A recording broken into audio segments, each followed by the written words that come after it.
저는 과거에 겸손하려고 애 많이 썼어요.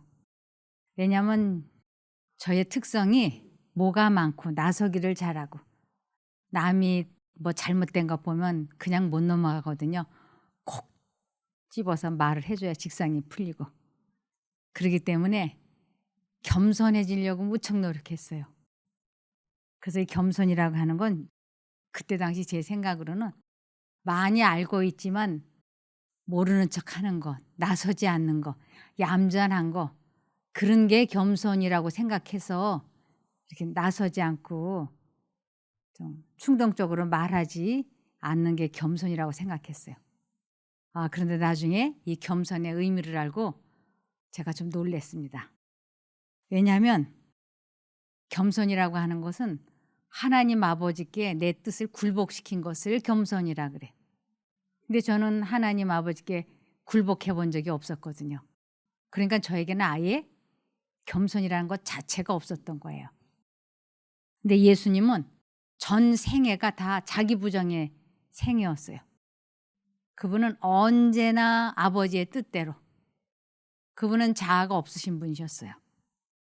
그렇기 때문에 그분은 한 번도 아버지의 뜻을 거슬려 본 적이 없고 자기의 뜻대로 살아본 적이 없기 때문에, 그래서 예수님께서는 나는 마음이 온유하고 겸손하다라고 말씀을 하실 수가 있었던 것입니다. 그래서 진정한 의미에서 이 세상에는 겸손한 사람이 없다고 할 수 있죠. 그런데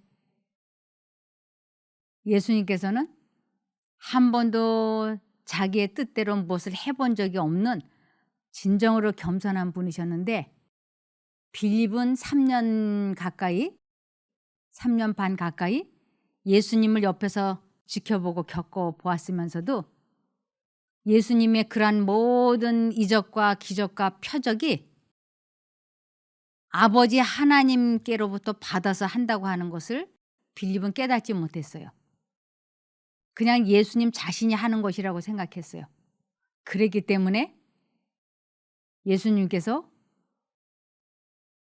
나를 본 사람은 아버지 하나님을 본 거라고 했을 때 그는 예수님, 아버지 하나님 좀 보여주세요. 그러면 내가 만족하겠다고 얘기했어요. 그랬더니 예수님께서는 놀라시면서 이렇게 대답하셨습니다. 요한복음 14장 8절에서 10절입니다. 빌립이 예수께 말하기를 주님, 저희에게 아버지를 보여주소서. 그러면 저희가 만족하겠습니다 하니 예수께서 그에게 말씀하셨다. 빌립아, 내가 이렇게 오랫동안 너희와 함께 있었는데 너는 나를 알지 못하느냐? 나를 본 자는 아버지도 보았는데 어찌하여 너는 말하기를 저희에게 아버지를 보여주소서라고 하느냐? 내가 아버지 안에 있고 아버지께서 내 안에 계심을 내가 믿지 않느냐? 내가 너희에게 하는 말들은 내 스스로 하는 것이 아니라 아버지께서 내 안에 계시면서 그분의 일들을 하신다. 이것이 참 진정한 겸손인 거예요. 그래서 예수님께서는 마태복음 11장 29절과 30절에 이렇게 말씀하십니다. 나는 마음이 온유하고 겸손하니 나의 멍에를 메고 내게 배우라. 그러면 너희 마음이 쉼을 얻으리니 그랬어요. 너희 마음이 쉼을 얻는다라고 하는 것은 너희 마음에 평화가 올 것이다. 너희가 치료가 될 것이다. 너희가 자유로워질 것이다. 이런 뜻인 것이에요. 그러면서 나의 멍에를 메고 내게 배우라 그랬어요. 예수님에게 주어진 멍에, 그것은 아버지 하나님의 명령, 십계명이었어요. 그래서 예수님은 아버지 하나님께서 예수님에게 말씀만 하시면 바로바로 순종을 하셨어요.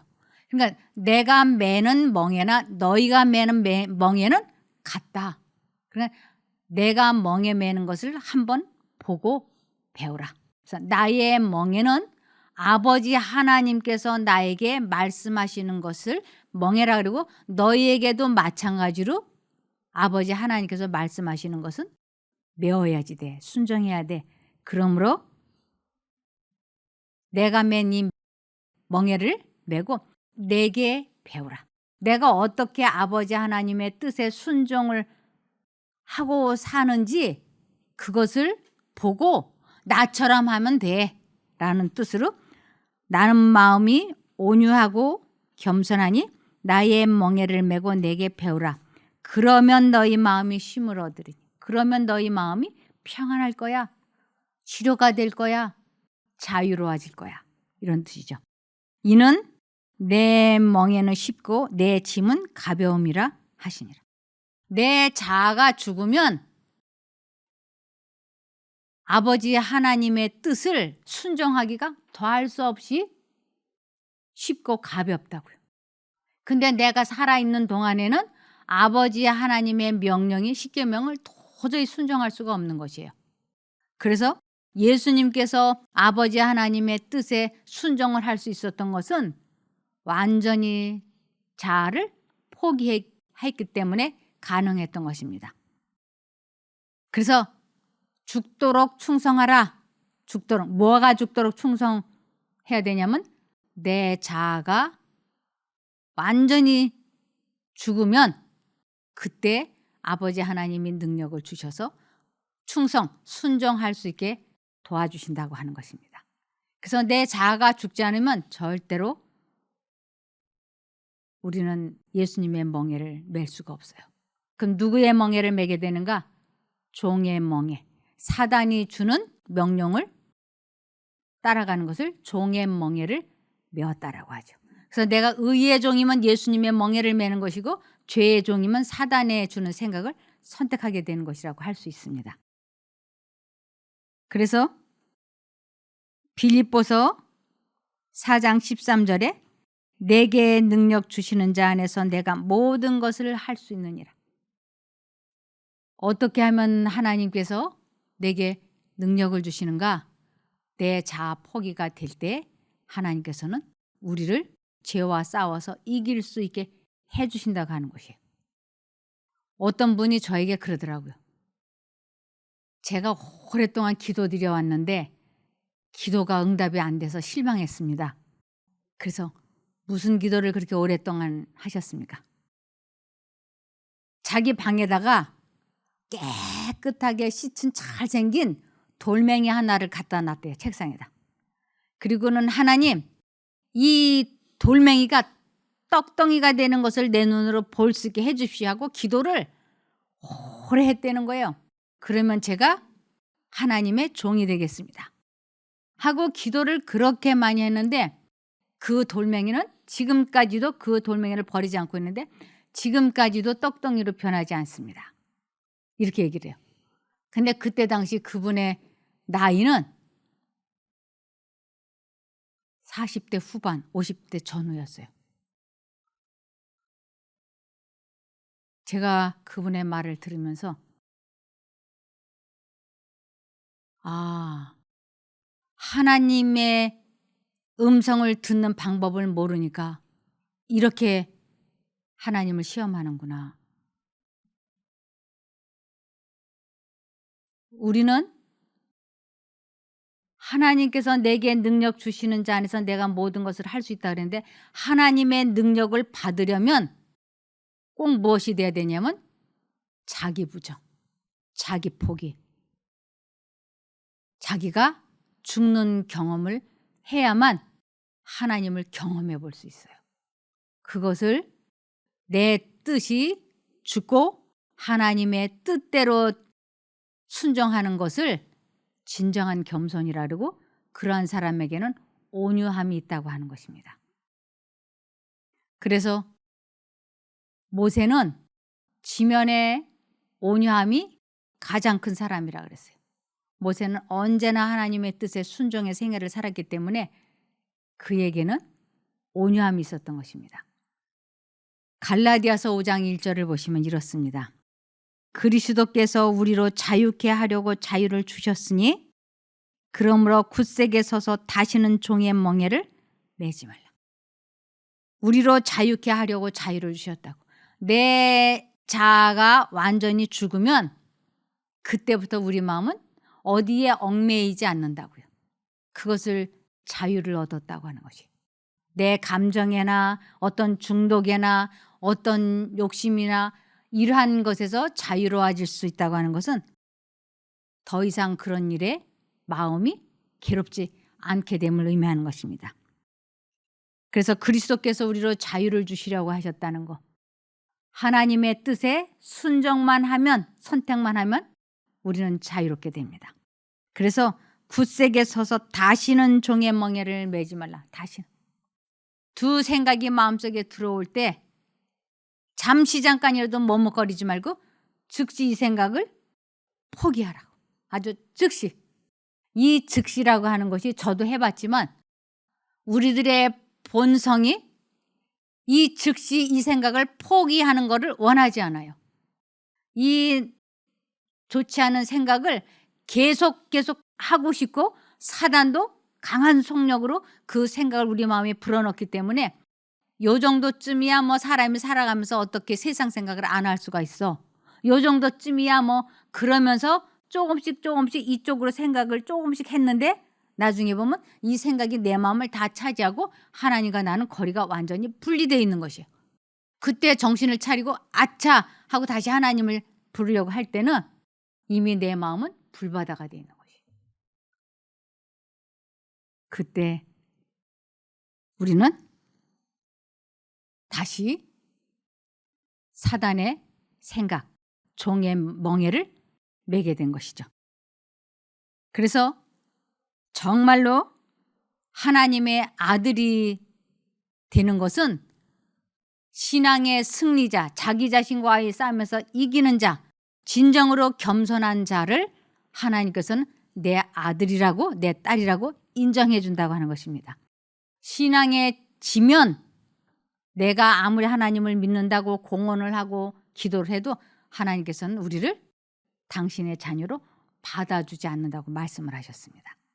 여기 계시록 21장 7절에 신앙의 승리자는 이 모든 것을 받게 될 것이며 나는 그의 하나님이 되고 그는 내 아들이 될 것이다. 반드시 우리는 자신과의 싸움에서 이겨야지 돼요.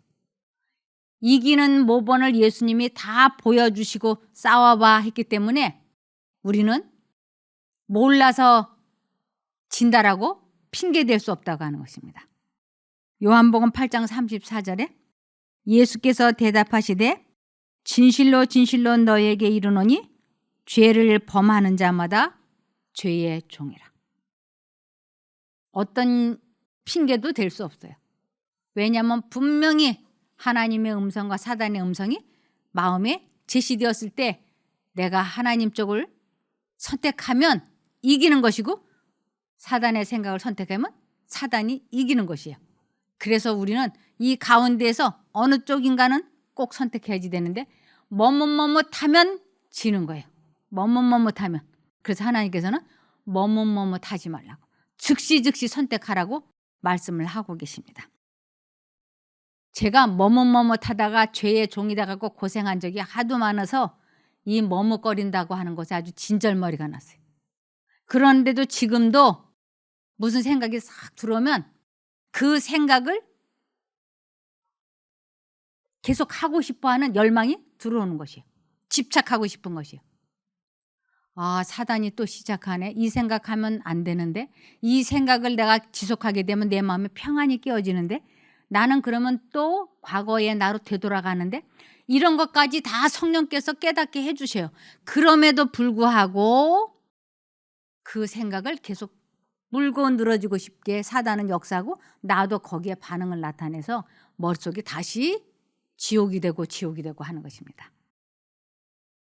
그래서 죄의 종은 요한복음 8장 35절에 죄의 종은 집에 영원히 거하지 못하나 아들은 영원히 거한다. 아버지 하나님의 저 천국 거기에는 아버지 하나님의 아들만 들어가는 곳이지 죄의 종은 못 들어가는 곳이라고 하는 것입니다. 그래서 이 마음을 비우는 것을 심령이 가난한 자라 그래요. 내 생각을 깨끗이 포기한 사람을 심령이 가난하다. 그래서 이것을 마태복음 5장 3절에 심령이 가난한 자들은 복되다. 하늘나라가 그들의 것이기 때문이다. 예수님은 심령이 아주 가난했어요. 왜냐하면 죄된 생각을 전혀 받아들이지 않았기 때문에 세상에 대해서는 아주 가난하셨어요. 그러나 하나님에 대해서는 부여하셨던 것입니다. 우리도 이 세상 생각은 다 포기하고 하나님의 생각만 받아들이면 세상에 대해서는 심령이 가난한 자가 되지만 하나님에 대해서는 심령이 부유한 자가 될 수 있는 것입니다. 그래서 마태복음 5장 8절에 마음이 청결한 자는 복이 있나니 저희가 하나님을 볼 것이며, 이 마음이 청결한 자는 하나님을 본다. 마음이 청결하다, 이것은 아주 마음을 깨끗이 제한 사람, 이 세상에 대한 생각을 깨끗이 포기한 사람을 마음이 청결하다라 그래요. 우리 주변 사람들 보고 그러죠. 아, 이제 그 생각 깨끗이 잊어버려, 그러죠. 그것을 청결한 자라 그래요. 그래서 마음이 청결하다, 마음이 비워졌다, 마음이 심령이 가난하다, 마음이 청결하다, 겸손하다, 이게 다 무슨 뜻이냐면 자아 포기를 하라, 이런 뜻이에요. 그러니까 이 자아 포기를 하는 것이 얼마나 중요하고 핵심이냐면 예수님이 이 세상에 오셔서 산 위에서 처음으로 하셨던 설교가 이 설교였어요. 산상보훈, 산상순이라 그러죠. 그래서 예수님께서는 우리 모두에게 마음이 온유한 자는 땅을 기업으로 받을 것이며, 마음이 청결한 자는 하나님을 볼 것이며, 심령이 가난한 자는 하나님을 만날 것이요. 그래서 우리들은 하나님을 만나고 하나님을 보기를 원하면, 하늘나라를 들어가기를 원하면 무조건 내 생각은 포기하고 하나님 쪽을 선택해야만 된다고 하는 것입니다. 그래서 에레미야 4장 14절에 예루살렘아 내 마음의 악을 씻어버리라. 깨끗이 씻어버려, 깨끗이 잊어버려 사단의 생각을. 그리하면 구원을 얻으리라. 내 악한 생각이 내 속에 얼마나 오래 머물겠느냐. 내가 영생을 얻고 못 얻고가 다 어디에 속했느냐면 악한 생각을 내가 얼마나 빨리 내쫓느냐, 품고 있느냐에 따라서 결정이 된다고 하는 것입니다. 그래서 마음이 청결한 자는 하나님을 볼 거라고, 하나님을 만날 수 있다고 하는 것입니다. 그래서 내 마음이 하나님을 진심으로 보기를 원한다면, 겸손한 자가 되기를 원한다면, 심령이 가난한 자가 되기를 원한다면 우리는 꼭 자아를 포기해야 하는 것입니다. 그래서 이 마음을, 내 자아를 버리지 않으면 아무것도 되는 게 없을 거예요. 아무것도. 그래서 내가 이제부터 신경질 내지 말아야지, 이제부터 말 많이 하지 말아야지, 내가 이제부터 술 마시지 말아야지, 담배 피우지 말아야지, 뭐 하지 말아야지, 뭐 하지 말아야지 하고 결심해봐야 되는 게 아무것도 없어요. 우리 모두는 해봤잖아요. 아무것도 되는 게 없어요. 결심해봐야. 근데 무엇만 결심해야 되는가? 내 자아를 포기하겠다. 그 결심은 꼭 해야지 돼. 그래서 무슨 일이 있으면 내 자아를 죽이기 위하여 계속 하나님만 바라봐야지 돼요. 하나님만 생각하고 그분 이름을 부르고 그분께 기도할 때, 그때 내 자아가 성령에 의하여 죽으면 우리는 하나님을 볼 수 있게 되고 만나게 되고 알게 되고 사랑하게 되고 믿게 되는 것입니다. 그래서 야고보서 3장 2절에 우리는 다 실수를 많이 저지릅니다. 그러죠? 뭐 별별 실수 다 저지르죠. 수다스럽고 방정 맞고 험담 잘 얘기하고 술, 담배, 실수, 열등감, 죄책감으로 얼마나 많은 실수를 하는지 몰라요. 그런데 누구든지 말에 실수가 없는 사람은 온몸을 다스릴 수 있는 온전한 사람입니다. 이 말에 실수가 없다라고 하는 것은 하나님과 연결이 되어 있는 사람은 온몸, 모든 것을 다 절제할 수 있는 힘을 가졌다라고 하는 것이에요. 그래서 머리끝부터 발끝까지 이것은 온몸을 다 절제시킬 수 있는데 이것을 전신갑주를 입었다라고 얘기하는 것이에요. 전신갑주는 투구, 온몸의 갑옷, 신발까지 완전히 다 막아내지 않습니까? 그래서 예수님을 우리 마음에 모시면, 내가 자아폭이라고 예수님 마음에 모시면 우리는 전신갑주를 입은 것이에요. 그래서 머리끝부터 발끝까지 온몸을 완전히 보호할 수 있게 되는 것입니다. 그래서 이 사람이 말에 실수가 없다. 그러면 그 사람이 잘나서 인내력이 많아서 말 실수를 안 하는 게 아니고, 그가 하나님과 연결이 되면 말만 실수 안 하는 게 아니고 모든 일에 다 절제가 시작된 사람이기 때문에 온전한 사람이라고 하는 것입니다. 그러니까 내가 뭐 안 해야지, 뭐 해야지, 내가 게으르지 말아야지, 내가 부지런해야지, 공부 열심히 해야지 하고 결심을 해봐야 안 되는 거예요. 어떻게 하면 되는가? 예수 그리스도와 연결이 되면 그분이 나를 공부도 열심히 하게 해주시고 짜증도 가라앉혀 주시고 잡념도 없애 주시고, 그러니까 우리는 끊임없이 예수님만 바라보면 되는 것이에요. 그래서 내 눈이 쉬지 않고 여호와를 바라보나이다. 왜냐하면 그분만이 나를 덫에 걸리지 않게 해주실 분이기 때문에 그런 것입니다. 그래서 시편 18편 2절에 여호와는 나의 반석이시오 나의 요새시오 나를 건지시는 자시오 나의 하나님이시오 나의 피할 바위시오 나의 방패시오 나의 구원의 뿌리시오 나의 산성이시로다. 여호와는 나의 모든 것을 다 해결해 주시는, 온몸을 어거해 주시는 하나님이시다라고 하는 걸 이렇게 여러 가지로 설명하고 있는 것입니다. 그러면서 시편 33편 20절에 우리 영혼이 여호와를 바라며 저는 우리의 도움과 방패시로다. 예수님만이 우리의 도움이시고 방패시라고도. 그러므로 예수님처럼 마음속에 성령을 모시라고. 그것이 전신갑주, 즉 마귀를 온전히 이길 수 있는